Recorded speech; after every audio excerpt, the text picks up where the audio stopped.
नमस्कार दोस्तों, आज एक बार फिर से हमारे एजुकेशन में आपका स्वागत है। आज हम लोग मानचित्र के बारे में पढ़ेंगे, ठीक है, जो क्लास 6 एनसीईआरटी बुक से रिलेट करेगा। ठीक है, आज की जो क्लास है इसमें हम ये चीज़ जानने का प्रयास करेंगे कि आखिर कोई मैप कैसे समझा जाता है, कोई मैप को हम देख करके सारा जानकारी कैसे प्राप्त कर सकते हैं, फिजिकल मैप क्या होता है, थीमेटिक मैप क्या होता है।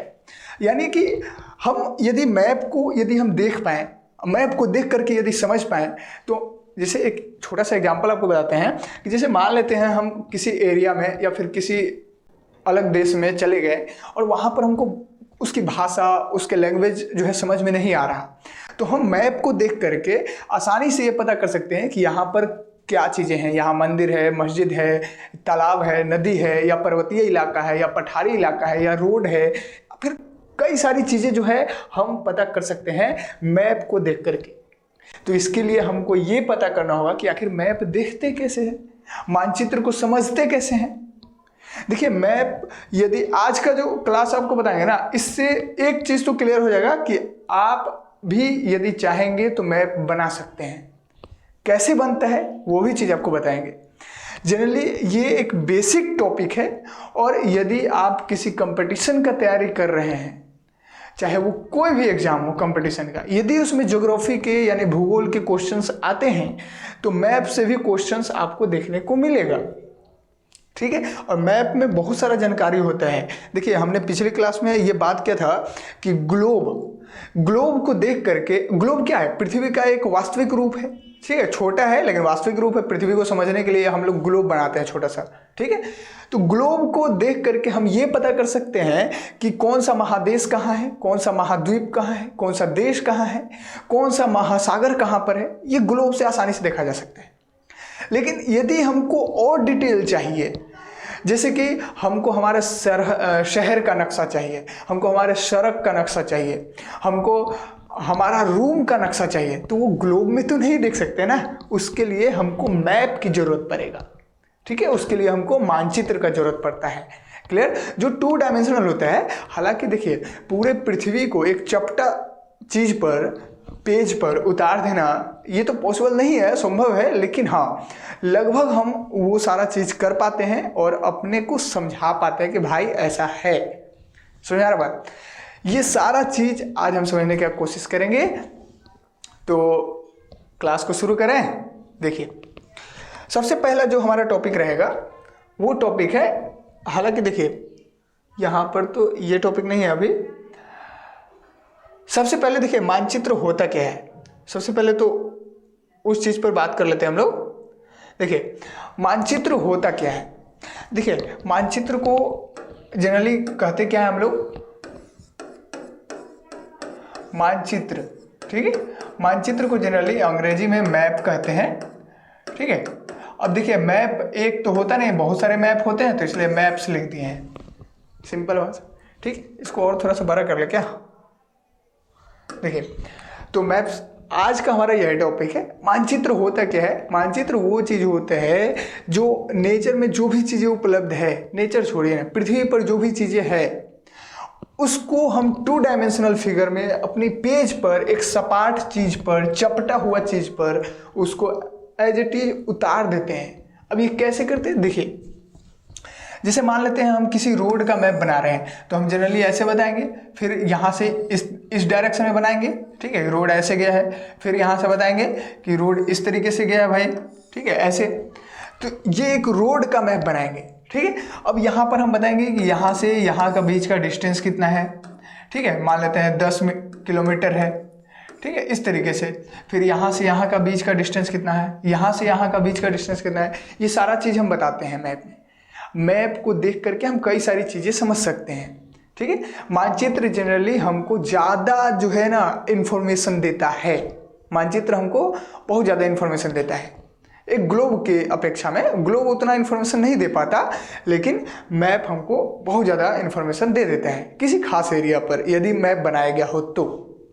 मैप जनरली देखिए कई तरीके के होते हैं।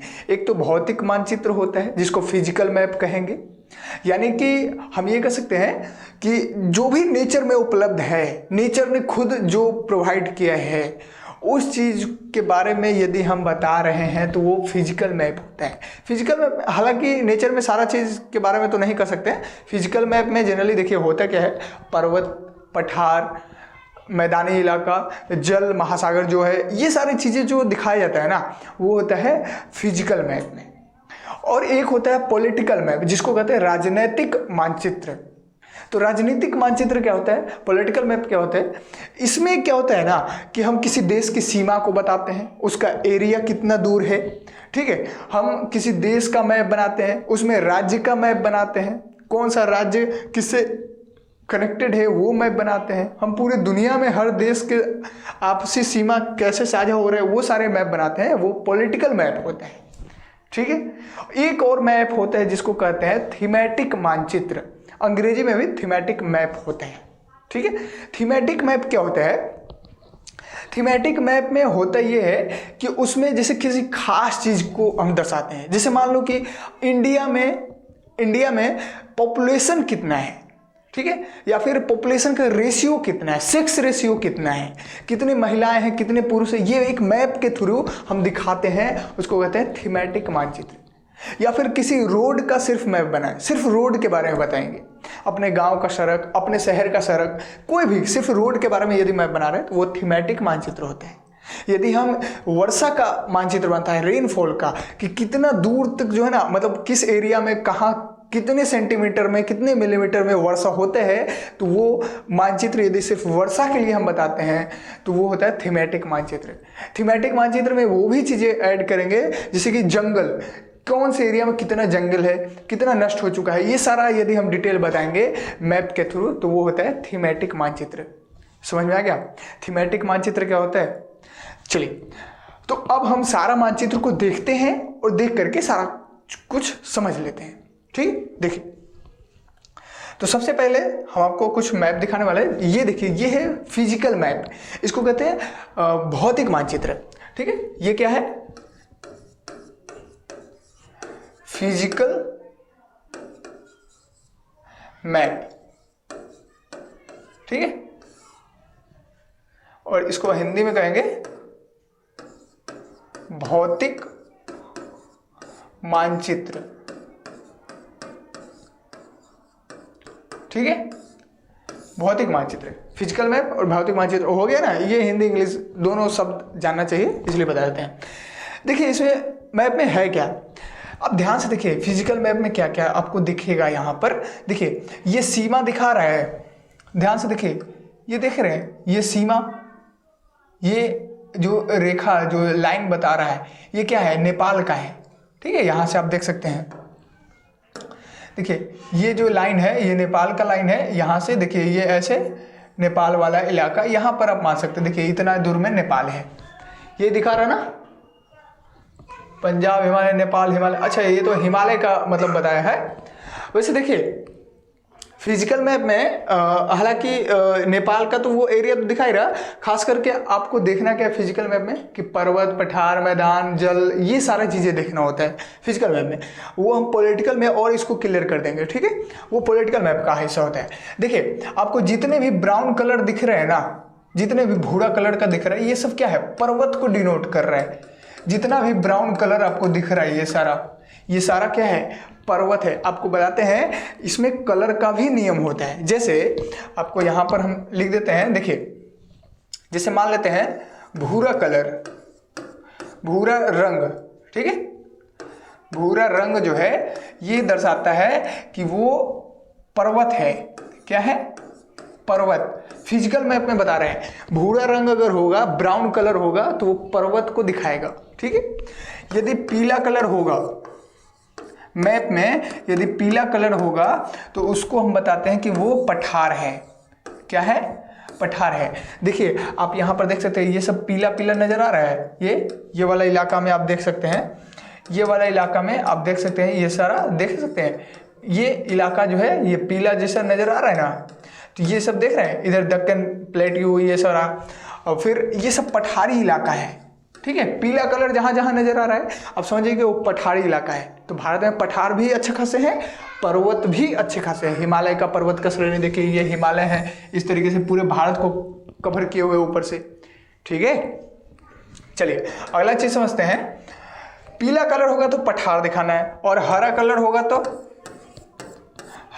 होगा तो उसको मैदान कहेंगे, ठीक है, फील्ड कहते हैं, ठीक है ना। यहाँ पर हरा कलर आपको दिख रहा है, देखिए इस जगह को ना हरा ना करके कोई और कलर यहाँ पर दिख रहा होगा।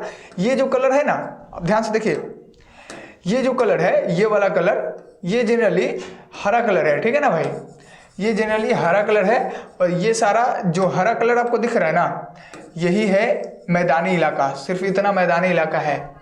अब देख सकते हैं मैदानी इलाका कितना कम है, देख सकते हैं भारत में फील्ड कितना कम है, मैदानी इलाका कितना कम है, देख सकते हैं। इधर तो पतले लाइन की तरफ, इधर भी पतले, और यहाँ थोड़ा सा है, ये वाला ज़्यादा देख रहे हैं, ये वाला इलाका बहुत ज़्यादा हरा भरा है, ये बहुत ज़्यादा जो है क्या है, ये वाला इलाका, यही सब इलाका जो है ना ज़्यादा मात्रा में, और कुछ इधर इस वाले इलाके में आप देख सकते हैं, और इधर भी ये सारा इलाका आपको दिखेगा।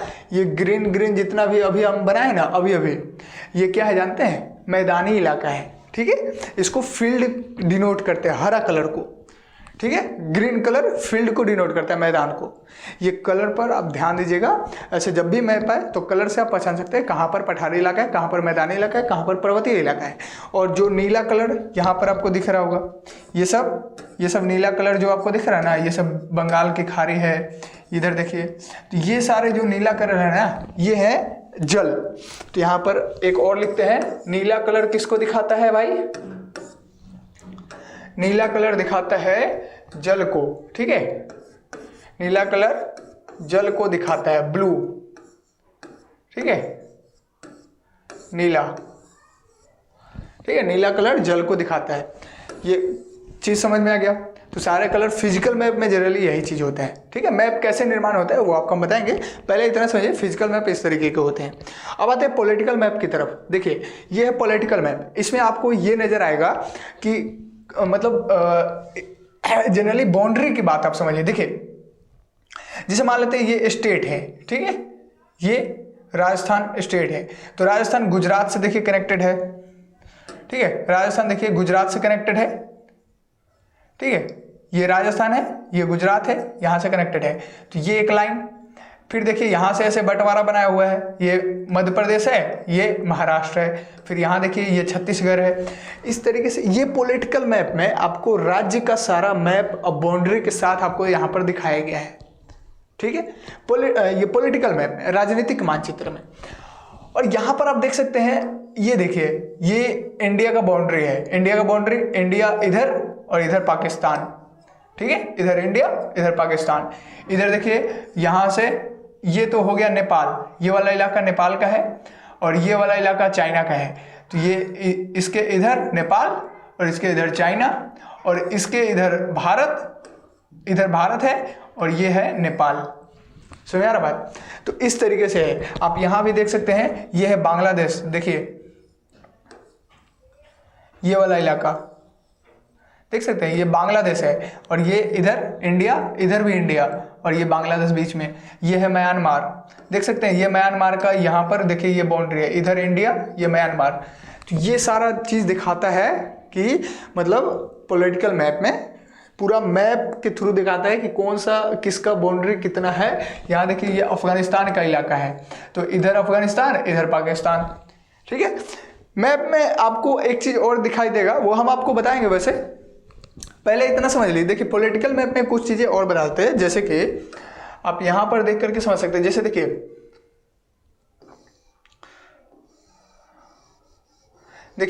अगर ये मोटा लाइन हो, ठीक है, इस तरीके से अगर मैप में मोटा लाइन बनता हो, इस तरीके से ऐसे अगर लाइन बनता हो, ठीक है, तो ये जो लाइन इस तरीके के जो लाइन बने हैं ना, इस लाइन को कहते हैं कि ये इंटरनेशनल लाइन है। इंटरनेशनल बॉर्डर ऐसे ही बनाया जाता है, ठीक है। इंटरनेशनल मतलब एक देश को दूसरे देश से कनेक्ट करता है, मतलब ये वाला जो लाइन है ये ऐसा ही है, ठीक है, मोटा लाइन होता है। और यदि स्टेट का लाइन देखिएगा आप, तो स्टेट का लाइन ऐसे होता है, इस तरीके से पतला होता है उससे, ठीक है, ऐसे। ये स्टेट का, एक स्टेट दूसरे स्टेट से कनेक्टेड होते हैं, उसका ये वाला लाइन है पतला वाला, एक स्टेट दूसरे स्टेट से कनेक्टेड होते हैं, जैसे कि ये उत्तर प्रदेश बिहार से कनेक्टेड है, ये उत्तर प्रदेश ये बिहार, तो आपस में जो ये बाउंड्री जो बन रहा है ना, ये बाउंड्री ये सीमा जनरली ऐसा होता है, इस तरीके से पतला वाला बनाता है। ठीक है, तो ये स्टेट के लिए हो गया, ठीक है, ये कंट्री के लिए हो गया, ठीक है, ये कंट्री के लिए, ये स्टेट के लिए, और एक और बनता है जिसको सिर्फ ऐसे लिखते हैं, ठीक है, वहाँ बीच में बुंदा नहीं होता, बीच में पॉइंट नहीं होता। ये जो मैप बनता है, ये जो लाइन ड्रॉ होता है, ये जनरली जिला के लिए होता है, डिस्ट्रिक्ट के लिए, ठीक है, ये होता है डिस्ट्रिक्ट के लिए। डिस्ट्रिक्ट का जो लाइन होगा ना, जैसे आप किसी स्टेट का ले लेंगे, अब ये तो इंडिया का है इसलिए स्टेट दिखाया है, अब हम क्या करेंगे, उत्तर प्रदेश का कोई मैप ले लेंगे, चाहे बिहार का कोई मैप ले लेंगे, तो उसमें आपको इस तरीके से दिखाएगा, जिला का लाइन, जिला का जो बाउंड्री होगा वो ऐसे दिखाएगा, जैसे रोहतास जिला है या फिर पूर्णिया है या पटना है, तो उसको इस तरीके से कनेक्ट करेगा।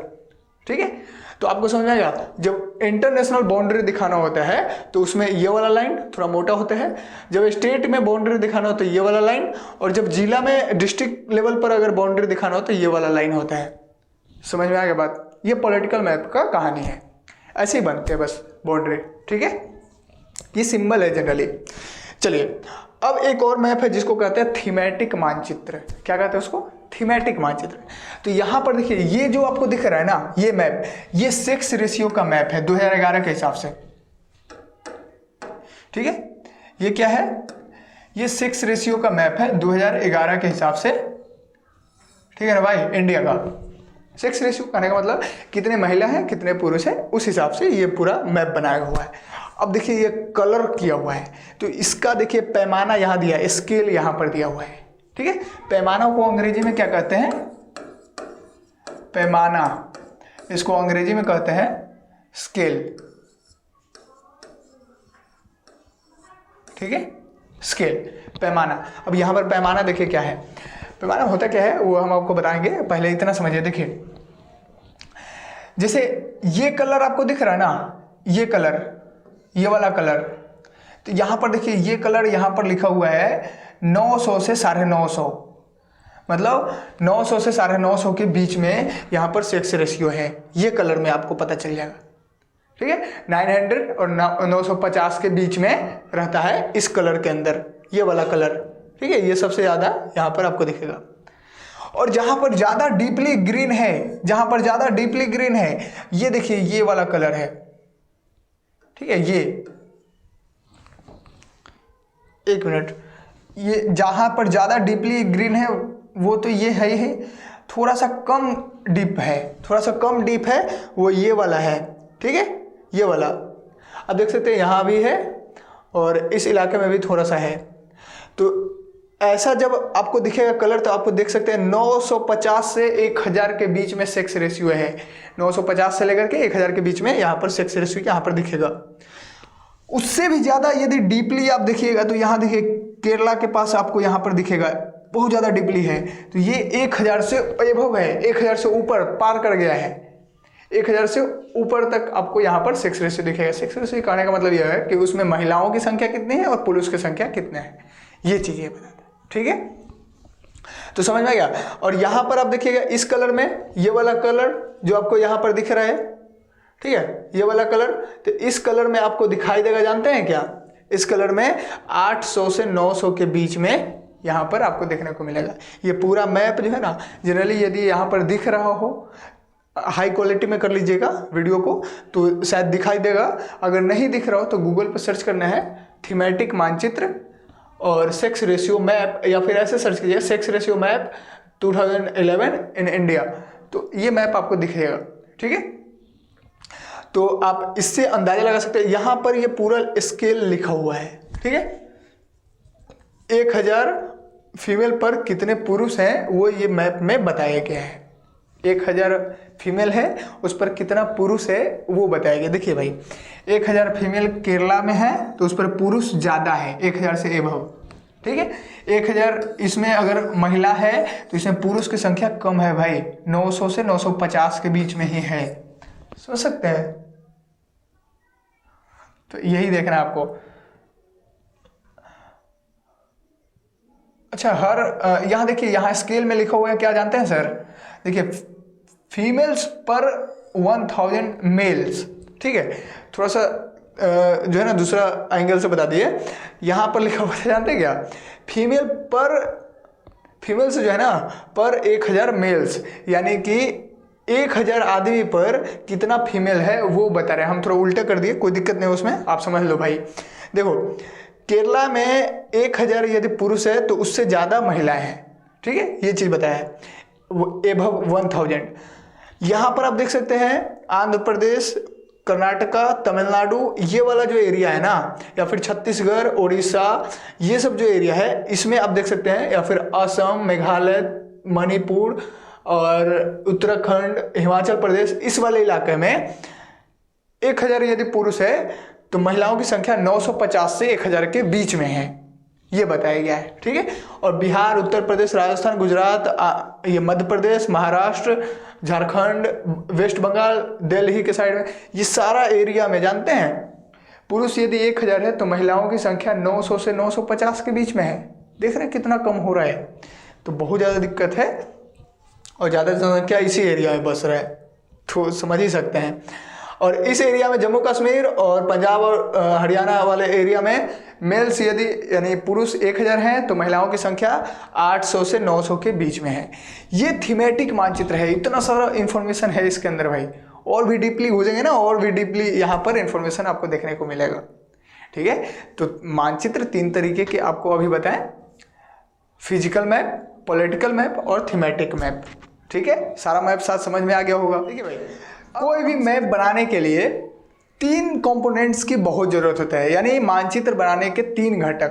पहला, मानचित्र बनाने के 3 घटक होते हैं भाई, ठीक है। मानचित्र बनाने के, ठीक है, 3 घटक होते हैं, 3 कंपोनेंट होते हैं। एक होता है दूरी, ठीक है, दूसरा होता है दिशा और तीसरा होता है प्रतीक। देखो भाई, इसको कहते हैं डिस्टेंस, इसको कहते हैं डायरेक्शन और इसको कहते हैं सिंबल। देखो भाई, सिंबल, डायरेक्शन और डिस्टेंस 3 कंपोनेंट होते हैं किसी भी मैप को बनाने के लिए। अब देखिए, जैसे मान लेते हैं कि जो मानचित्र पर जो दूरी लिखा होता है ना, वो एग्जैक्ट दूरी होता है भाई, बस वो होता है रेशियो में, अनुपात में। उसके लिए हमको पैमाना का जरूरत पड़ता है। किसका? पैमाना, ठीक है, एक स्केल का जरूरत पड़ता है। इसको अंग्रेजी में स्केल कहते हैं, ठीक है। ये पैमाना क्या होता है इसको समझते हैं भाई। देखो पैमाना क्या होता है इसको समझते। देखो जनरली मान लो कि बिहार से यूपी का बीच का दूरी, यूपी छोड़ो, तमिलनाडु, बिहार से तमिलनाडु के बीच का दूरी मान लो 3000 किलोमीटर है। मान लेते 3000 किलोमीटर है बिहार से तमिलनाडु के बीच का दूरी, 3000 किलोमीटर, ठीक है। बिहार कहाँ ऊपर, तमिलनाडु कहाँ नीचे, तो 3000 किलोमीटर दूरी है। अब मानना है भाई, ठीक है ना। अब 3000 दूरी को, 3000 किलोमीटर जो दूरी है, इसको हमको मैप में दिखाना है, नहीं तो 3000 किलोमीटर लंबा पेज लाना पड़ेगा। तो इसको मैप में दिखाना है, तो मैप में दिखाने के लिए हमको क्या करना पड़ेगा, एक पैमाना, एक स्केल बनाना पड़ेगा। स्केल में हम बना लेते हैं कि चलो भाई 1 किलोमीटर हम बना लेते हैं कि 3000 किलोमीटर है ना, तो हम बना लेते हैं कि 1000 किलोमीटर बराबर 1 सेंटीमीटर मान के चलेंगे, ठीक है। तो मैप में 1 सेंटीमीटर दूरी हम रखेंगे ना। मैप में मान लो यहाँ से यहाँ के बीच का दूरी, देखो मैप में मान लो यहाँ से यहाँ के बीच का दूरी 1 सेंटीमीटर है। ये यहाँ से यहाँ के बीच का दूरी 1 सेंटीमीटर है, तो यहाँ हम लिख दिए हैं 1 सेंटीमीटर बराबर 1000 किलोमीटर।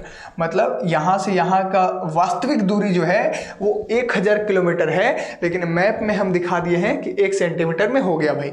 लेकिन ये पैमाना हम मैप के नीचे लिख देंगे। यहाँ देखो लिखा हुआ है 1 सेंटीमीटर बराबर 10 किलोमीटर, तो यहाँ पर हम लिख देंगे जानते हैं क्या, 1 सेंटीमीटर बराबर 1000 किलोमीटर। ये हम लिख देंगे मैप के ऊपर और यहाँ लिख देंगे ये स्केल है भाई, इसी के तहत हम ऐसा मैप बनाए हैं। समझ में आया? तो दूरी को जो है हम एक पैमाना के माध्यम से कम करके दिखा देते हैं मैप पर, लेकिन मैप पर जो दूरी होता है वो एक्चुअल में सही होता है। पैमाना होता क्या है, जो वास्तविक दूरी होता है ना, वास्तविक दूरी जो जनरली है, ठीक है, उस दूरी का अनुपातिक में मतलब अनुपात में हम मैप पर दिखा देते हैं। ठीक है, वास्तविक दूरी और मानचित्र का दूरी का अनुपात होता है, जनरली वो पैमाना हम उसको कहते हैं, उसको स्केल कहते हैं। ठीक है, इस तरीके से दूरी का उपयोग करते हैं हम लोग। तो मैप बनाने के लिए हमको डिस्टेंस तो जरूरी है ना, तमिलनाडु से बिहार का डिस्टेंस कितना है ये तो दिखाना पड़ेगा ना, उसको दिखाने के लिए हम एक पैमाना का उपयोग कर रहे हैं। सिंपल है। यदि कोई बड़े दूरी को, जैसे बिहार से तमिलनाडु 3000 किलोमीटर मान रहे हैं, तो बड़ा दूरी है ना, डिस्टेंस बहुत ज़्यादा, तो बड़ा दूरी को छोटे जगह में हम दिखा दे रहे हैं, तो इसको कहते हैं छोटे पैमाने वाला मानचित्र। क्या कहते हैं? छोटे पैमाने वाला मानचित्र। ध्यान से देखो भाई, इसको कहते हैं छोटे पैमाने वाला मानचित्र। ठीक है, इसका अंग्रेजी बता देते हैं भाई, स्मॉल स्केल मैप, सिंपल बोलते हैं स्मॉल स्केल मैप। ठीक है, और कब होता है छोटे पैमाने वाला मानचित्र? जब बड़ा दूरी को हम छोटी जगह में दिखा देते हैं तो उसको कहते हैं छोटा पैमाने वाला मानचित्र। और दूसरा जस्ट इसका अपोजिट, जब हम छोटा दूरी को, डिस्टेंस ज़्यादा नहीं है लेकिन उसको भी हम बड़ा स्केल पर दिखा रहे हैं, तो उसको बड़े पैमाने वाला मानचित्र कहते हैं। जैसे हम किसी रूम का, मान लेते हैं जिस रूम में हम लोग हैं अभी, तो इस रूम का यदि मानचित्र बनाना हो तो हम क्या करेंगे, एक मैप पर डिनोट करेंगे। तो उसमें हम 1 सेंटीमीटर बराबर 1000 किलोमीटर इसमें लिया ना छोटा पैमाने में, तो उसमें हम लेंगे 1 सेंटीमीटर बराबर ले लेते हैं मान लो 10 मीटर। ठीक है, 10 मीटर मान लेते हैं। ठीक है, तो ये बड़ा पैमाना वाला मानचित्र हो गया। हम ज़्यादा बड़ा जगह नहीं है लेकिन उसको भी 1 सेंटीमीटर मान रहे हैं, बड़ा पैमाना यूज कर रहे हैं। ठीक है, तो इसको कहते हैं बड़े पैमाने वाला मानचित्र। ठीक है, क्या कहते हैं? बड़े पैमाने वाला मानचित्र। ऐसे शॉर्ट में लिख लो भाई, मा, ऐसे शॉर्ट में लिख देते। ठीक है ना, इसको अंग्रेजी में क्या कहें? लार्ज। ठीक है ना, लार्ज स्केल मैप। क्लियर हो गया? समझ में आ गया मैप कैसे बना रहे हैं? डिस्टेंस की वजह से, डिस्टेंस ना हो तो मैप नहीं बनेगा भाई, सिंपल बात है। और डिस्टेंस के साथ साथ हमको डायरेक्शन चाहिए। अब ये कैसे? देखो भाई, अब मान लो हमको डायरेक्शन भी तो पता होना चाहिए कि हम अपने दुकान से, इस दुकान से हमको जाना है प्लेग्राउंड में, खेल के मैदान में, तो हम कैसे जाएंगे? तो पहले इधर निकलो भाई, फिर इधर से ऐसे जाओ, फिर ऐसे जाओ, फिर ऐसे जाओ, तो ये ग्राउंड में पहुंच गए तुम। समझ में आ रहा बात? समझ में आ रहा कैसे पहुंचना है? तो इसी तरीके से तो हम क्या करेंगे, पहले बोलेंगे भाई पहले ईस्ट में, पहले पूरब जाओ, फिर उत्तर जाओ, फिर पूरब जाओ, फिर उत्तर जाओ, और कितना कितना जाना है वो डिस्टेंस बताएंगे कि पूरब 10 मीटर जाओ, फिर 20 मीटर उत्तर, फिर 50 मीटर पूरब, और फिर 2 मीटर उत्तर जाओ, तो तुम पहुंच जाओगे प्लेग्राउंड में। ऐसा बताएंगे ना, तो ये एग्जैक्ट दूरी बताएंगे स्केल के माध्यम से, और डायरेक्शन बताएंगे दिशा के माध्यम से। मतलब डायरेक्शन भी बताना पड़ेगा हमको कि किस डायरेक्शन में हमको कहाँ जाना है। तो मैप पर डायरेक्शन बताना होता है। तो यदि ये मैप बनाया हुआ है तो यहाँ पर ये लिखना पड़ेगा हमको कि ये नॉर्थ साइड है, ये ईस्ट है, ये साउथ है, और ये वेस्ट है, ये वेस्ट है। समझ में आ रहा बात? तो north west east south, north south east west, ऐसा हमको दिखाना पड़ेगा। आपको अभी हम दिखाते हैं कि मैप में किस तरीके से जो है ये दिखाया होता है। जैसे देखिए, आपको एक मानचित्र दिखा देते हैं। जैसे मान लेते हैं ये जो मानचित्र है, देखो भाई यहाँ देखो, ध्यान से आप देखो इस मैप को, यहाँ पर देखो ये लिखा हुआ है ना, यहाँ देखो आप ध्यान से देखो इस एरिया पर, यहाँ देखो, इसको और जूम कर दे क्या,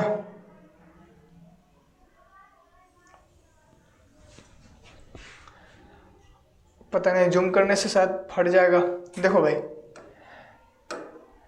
यहाँ पर आप देख सकते हो इस वाले एरिया में लिखा हुआ है, यह है नॉर्थ, ठीक है, यह है ईस्ट, यह है साउथ, यह है वेस्ट, यहाँ पर लिखा हुआ है। मैप को जूम किए हैं तो वो धुंधला हो गया है, इसलिए यहाँ अरे हम लिख दिया, यहीं पर ऐसा लिखा हुआ है। तो ये मैप है और यहाँ डायरेक्शन बताया हुआ कि उत्तर की तरफ। अब मान लो कि हम मध्य प्रदेश में हैं, तो मध्य प्रदेश में है, हमको उत्तर प्रदेश जाना है तो उत्तर की तरफ जाएंगे, हमको हिमाचल प्रदेश जाना है तो हमको उत्तर की तरफ जाना होगा, यानी ऊपरी जो भाग है वो कहाँ लेके जा रहा है, हमको उत्तर की तरफ। इधर ले जा रहा है, हमको असम जाना है तो हमको पूरब दिशा में जाना पड़ेगा। तो मैप के साथ, मैप में दूरी तो जरूरी है ही, डायरेक्शन भी जरूरी है, बिना डायरेक्शन के कहाँ, ठीक है। चलो भाई, तो बिना डायरेक्शन के कुछ नहीं है, ठीक है ना।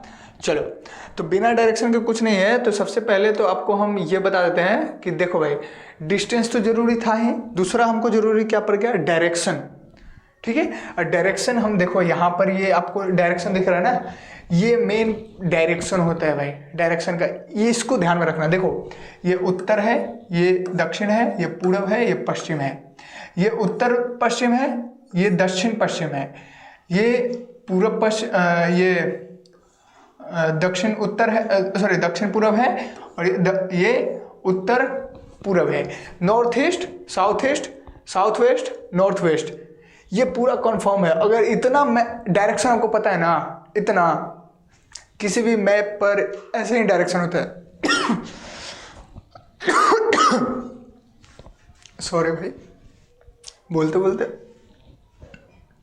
हो जाता है। तो ये मैप बहुत जरूरी है, डायरेक्शन बहुत जरूरी है। अगर हम कहीं पर गुम हो जाते हैं तो डायरेक्शन पता करने के लिए हम कंपास का उपयोग करते हैं, जिसको दिक्सूचक कहते हैं। क्या कहते हैं इसको, दिक्सूचक, ठीक है, हिंदी में कहते हैं दिक्सूचक, और अंग्रेजी में इसको कहते हैं कंपास, ठीक है भाई। तो ये है कंपास, और ये कंपास इसलिए बनता है ना भाई, क्योंकि कंपास का जो सुई होता है, देख सकते हैं आप, सुई यहाँ पर दिख रहा होगा, ये सुई हमेशा नॉर्थ और साउथ की तरफ ही होता है, ठीक है। इसलिए हमको अगर एक डायरेक्शन पता चल जाए ना कि नॉर्थ किधर है, तो हम सारा डायरेक्शन पता कर लेंगे, ठीक है।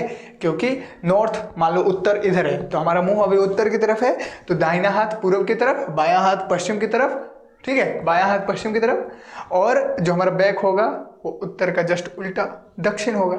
तो एक डायरेक्शन पता करना है, उसके बाद सारा डायरेक्शन हम लोग पता कर लेंगे। बचपन में हम लोग पता करते थे ना, जिधर से सूर्य उगता है उधर सर लेके खड़ा हो जाओ, अपना चेहरा लेकर के खड़ा हो जाओ, उधर पूरब होगा, तो उसके जस्ट अपोजिट पश्चिम, और बायां साइड उत्तर, दाहिना साइड दक्षिण। समझ में आ रहा बात? तो ऐसे ही पता करते हैं डायरेक्शन। तो डायरेक्शन से कंफ्यूजन नहीं होता, डायरेक्शन मानचित्र में बहुत ज़्यादा रोल अदा करते हैं, ठीक है। अब मान लो हम ये तो पता कर लिए कि बिहार से तमिलनाडु के बीच का दूरी 3000 किलोमीटर है, ये तो डिस्टेंस में पता कर लिया मैप देख करके। डायरेक्शन कैसे पता चलेगा, हम किस डायरेक्शन में 3000 किलोमीटर जाए, जाना है दक्षिण, पहुंच जाएंगे उत्तर में, पहुंच जाएंगे पूर्व में, पहुंच जाएंगे पश्चिम में, तो हम तमिलनाडु पहुंच ही नहीं पाएंगे, ठीक है। तो हमको यदि तमिलनाडु जाना है तो हमको डायरेक्शन पता होना चाहिए कि हम किस डायरेक्शन में जाएं भाई, उतना किलोमीटर। समझ में आ गया बात? तो डायरेक्शन अहम रोल अदा करता है, ठीक है।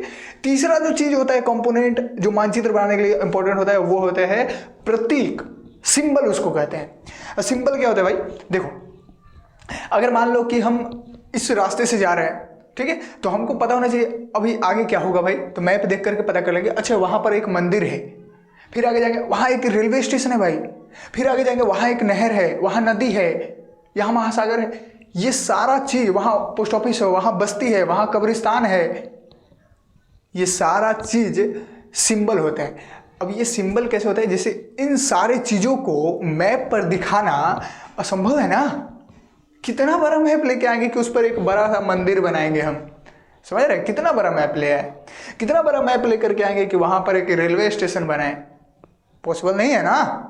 इसलिए उस रेलवे स्टेशन का, उस मंदिर का, उस नहर का एक सिंबल लेते हैं, एक प्रतीक के तौर पर हम कुछ दिखाते हैं। जैसे हम नॉर्थ इतना बड़ा NORTH इतना बड़ा नहीं लिखना चाहते, इसलिए N शॉर्ट में लिख देते हैं, ये सिंबल हुआ, ठीक है। उसी तरीके से जैसे मान लो कि हम कुछ बड़ा चीज लिखना चाहते हैं, जैसे डॉक्टर लिखना चाहते हैं, ठीक है, तो डॉक्टर को बस शॉर्ट में DR लिख देते हैं, ये डॉक्टर हो गया, ठीक है। ऐसे भी लिखते हैं हिंदी में, ऐसे ये डॉक्टर हो गया। तो इस तरीके से यदि मान लो जो भी हो तो शॉर्ट में लिखते हैं ना, यही सिंबल होते हैं। तो हम बड़े से मंदिर को शॉर्ट में दिखाते हैं, बड़े से मस्जिद को शॉर्ट में दिखाते हैं, बड़े से रेलवे स्टेशन को छोटे में दिखाते हैं। ये सारा क्या है? सिंबल है, प्रतीक है। वो क्या होता है भाई? तो देखो यहां आपको हम दिखाते हैं थोड़ा सा, देखो भाई, ये जो फिगर आपको दिख रहा है ना, ध्यान से देखिएगा भाई, क्योंकि इसी में सारा खेला है। देखिए इसको थोड़ा और जूम करें क्या आप ना, थोड़ा सा हाई क्वालिटी में देखिएगा, क्योंकि जूम करेंगे तो ये पिक्चर फटेगा, ठीक है। तो आप थोड़ा सा हाई क्वालिटी में देख लीजिएगा भाई। देखो जूम तो कर दिया है, पता नहीं फट रहा है कि क्या हो रहा है, तो आप थोड़ा सा इसको समझो, ठीक है। देखो ये जो दिख रहा है ना, ये जो दिख रहा है आपको, ठीक है, ये जो आपको यहां पर दिख रहा है, ये है रेलवे लाइन। और कौन सा रेलवे लाइन है? ये है ब्रॉड गेज।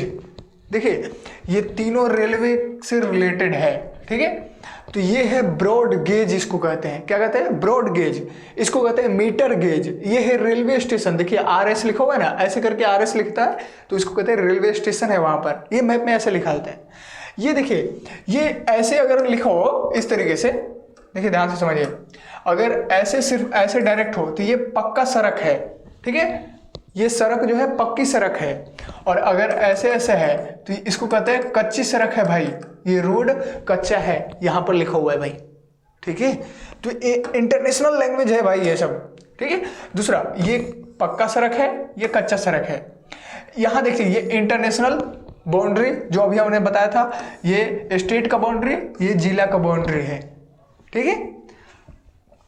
और फिर यहां देखिए ये नदी है, ये कुआं है, ये तालाब है, ये नहर है, ये ब्रिज है, पुल है। इस तरीके से आप ध्यान से देख लीजिएगा भाई, हाई क्वालिटी में थोड़ा सा करके आप देख लीजिएगा इसको, ये सारा यहां पर बताया गया है, ठीक है। नदी को ऐसे दिखाते हैं ना, कभी भी नदी को हमको दिखाना हो तो ऐसे करके ऐसे दिखा देते हैं, और यहाँ जल थोड़ा सा बना देते हैं, ये नदी हो गया, ठीक है। अगर ब्रिज को दिखाना हो हमको तो क्या करते हैं, ऐसे करके, देखो ये ब्रिज हो गया भाई, यानी पुल हो गया। नहर को दिखाना है तो हम क्या करते हैं, यानी कैनल जिसको कहते हैं अंग्रेजी में, तो नहर को दिखाना है तो ऐसे किए और यहां पर, ठीक है, इस तरीके से ऐसे दिखा देते हैं, ये कैनल हो गया, नहर हो गया। यहां पर आप देख सकते हैं ये फिगर में, तो ऐसे ही है।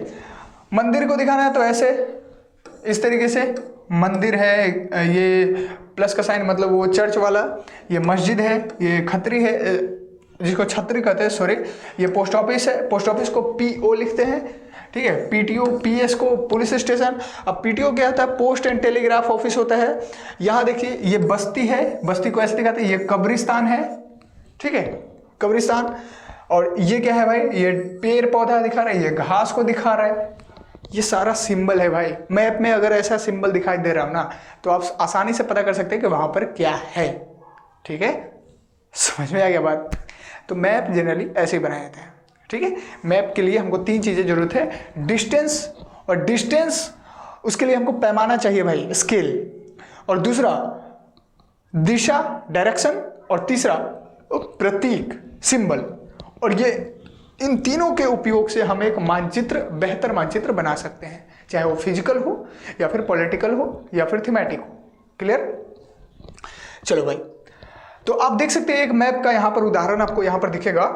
देखिए यहाँ से आप समझ सकते हैं कि मतलब क्या क्या चीजें कहाँ कहाँ है। देखिए आप ध्यान से देखिएगा, इसमें शायद दिख रहा होगा आपको। देखिए थोड़ा सा ग्रीन ही ले लेते हैं ताकि ग्रीन दिखेगा यहाँ पर। देखिए ये देखिए ये क्या है, ये जो फिगर दिख रहा है ये मस्जिद का फिगर है, ठीक है। तो रोड से आप ऐसे जाइएगा तो मस्जिद में, यहाँ देखिए ये एक ब्रिज बना हुआ है, इस तरीके से पुल बना हुआ है, तो ऐसा दिखा दिया है, ठीक है। ये एक लाइन बना हुआ है भाई, ये मीटर लाइन है, रेलवे का मीटर गेज ये लाइन है। यहाँ देखिए RS लिखा हुआ है, यहाँ पर रेलवे स्टेशन है भाई, ये रेलवे स्टेशन है, देखिए RS लिखा हुआ है यहाँ पर। ये देखिए ये बस्ती को डिनोट कर रहा है, यहाँ देखिए ट्री है, पेड़ को डिनोट कर रहा है, समझ रहे हैं। अच्छा ध्यान से देखिए सारा चीज यहाँ पर दिखेगा। ये देखिए ये छतरी जो धार्मिक से रिलेटेड है।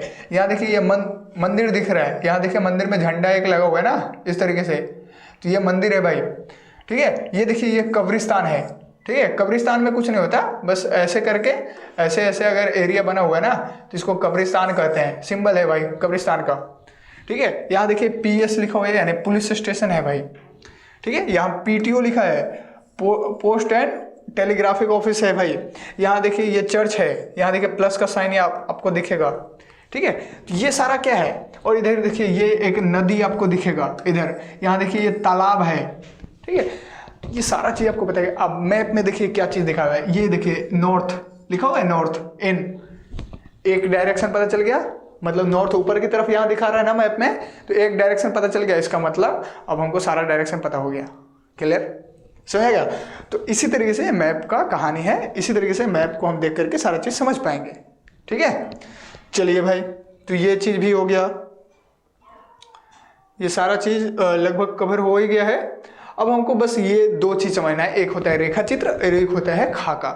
रेखा चित्र में क्या होता है भाई, मैप बनाने में हम क्या बोले थे कि मैप बनाने के लिए हमको जरूरत होगा किस चीज का, डिस्टेंस, दिशा और सिंबल का, लेकिन वो भी एग्जैक्ट, इसलिए मैप हम तैयार कर ले। लेकिन रेखा चित्र क्या होता है जानते हैं, रेखा चित्र वो होता है जिसमें याददाश्त के आधार पर मैप बनाए जाते हैं। यानी हम किसी दोस्त को, एग्जांपल से समझिए, हम अपने मित्र को बता रहे हैं भाई बाजार जाना है तुमको, वो मित्र हमारे यहाँ पहली बार आया है, दूर से आया है कहीं दूसरे स्टेट से, तो वो बोल रहा है भाई बाजार किधर है हमको नहीं पता, तो हम उसको बताएंगे भाई देखो इधर से निकलना, घर से पूर्व की साइड जाना, ठीक है, पूर्व उधर है जनरली लेकिन कोई दिक्कत नहीं, पूर्व की साइड जाना और वहाँ से फिर उत्तर हो जाना, अब पूर्व की साइड जाना 10 मीटर तक, फिर उत्तर साइड में चले जाना 50 मीटर के आसपास, फिर उसके बाद एक रोड आएगा, वहाँ से टेम्पो पकड़ना, 1 किलोमीटर आगे जाना, उसके बाद फिर इधर बाएं हो जाना, तुम बाजार में पहुँच जाओगे, ठीक है। या फिर ऐसे बोलेगा 1 किलोमीटर आगे जाना, वहाँ पर एक मंदिर दिखेगा, वहाँ से बाएं हो जाना, वहाँ पर क्या होगा, बाजार तुमको मिल जाएगा। ये याददाश्त के आधार पर आपने भी बताया होगा किसी न किसी दोस्त को, या फिर कभी आपने बनाया होगा, हमने तो ऐसा किया है कॉपी के अंदर, ठीक है। तो ये होता है रेखा चित्र, इसको कहते हैं, जब याददाश्त के आधार पर मैप बनाया था। इसमें कोई फिक्स दूरी नहीं होता उसमें लिखा हुआ, बस सिंपली ऐसे बताते हैं भाई पहले ऐसे जाओ, फिर ऐसे जाना, फिर ऐसे जाना, फिर ऐसे आना, फिर ऐसे, यहाँ एक मंदिर यहाँ पर दिखेगा, ठीक है, और यहाँ से फिर ऐसे हो जाना, ये बाजार तुमको मिल जाएगा, यहाँ पर एक मंदिर दिखेगा, ठीक है, तो मंदिर से फिर ऐसे हो जाना, ये बाजार तुमको दिखेगा। तो ये रेखा चित्र होता है, सिंपल। खाका क्या होता है, रेखा चित्र को अंग्रेजी में क्या कहते हैं, स्केच, ठीक है ना। खाका क्या होता है, इसको अंग्रेजी में प्लेन कहते हैं, ठीक है, प्लेन मैप। देखो खाका वो होता है, आप फिगर में आप देख सकते हो किसी खास प्लॉट पर बनाया हो, देखो एक कार पार्किंग, रूम, ये सारा चीज आपको यहाँ पर दिखेगा, ये प्लेग्राउंड थोड़ा सा बना दिया है, तो आप देख सकते हैं। देखिए खाका जनरली क्या होता है ना, किसी छोटे जगह को बड़ा करके दिखाता, जैसे रूम का, अपने कमरा का मानचित्र बना रहे हैं, ठीक है, तो उसमें सारा चीज, उसमें डिस्टेंस वगैरह सारा चीज तो ठीक ही लिखते हैं, डायरेक्शन वगैरह सब, सिंबल वगैरह सब सही लिखते हैं, लेकिन वो एक छोटे एरिया को बड़े मतलब दिखाना होता है। जैसे किसी खेत का मैप दिखाना है, किसी रूम का मैप दिखाना है, तो वो उसके लिए हमको खाका तैयार करना होता है, ठीक है। वैसे मानचित्र को खाका कहते हैं। जब स्पेसिफिक कोई छोटे एरिया को हम दिखाते हैं मैप पर तो उसको खाका कहते हैं, और इसी को बड़े पैमाने वाला मानचित्र इसको कह सकते हैं, ठीक है। इसको क्या कहेंगे, बड़े पैमाने वाला मानचित्र, यानी ज़्यादा बड़ा एरिया नहीं है लेकिन उसको भी, छोटे एरिया को भी हम बड़ा पैमाना पर दिखा रहे हैं, इसलिए बड़े पैमाने वाला मानचित्र हो गया। देखो ये मानचित्र का जनरली इतना ही डिटेल था, सॉरी इसके लिए, बोलते बोलते हो जाता है, कोई दिक्कत नहीं। तो देखिए ये सारा हम लोगों ने लगभग समझ लिया है। यदि इसमें आपको कोई भी दिक्कत हो, किसी भी तरीके का कन्फ्यूजन हो, तो आप ज़रूर कमेंट कीजिएगा, आप ज़रूर बताइएगा, ताकि हम अच्छे से उस पर जो है ना काम कर सकें। आपका फीडबैक है ना हमको और बेहतर करने में मजबूर करेगा। तो मिलते हैं फिर अगली क्लास में ऐसे ही कुछ नए टॉपिक के साथ।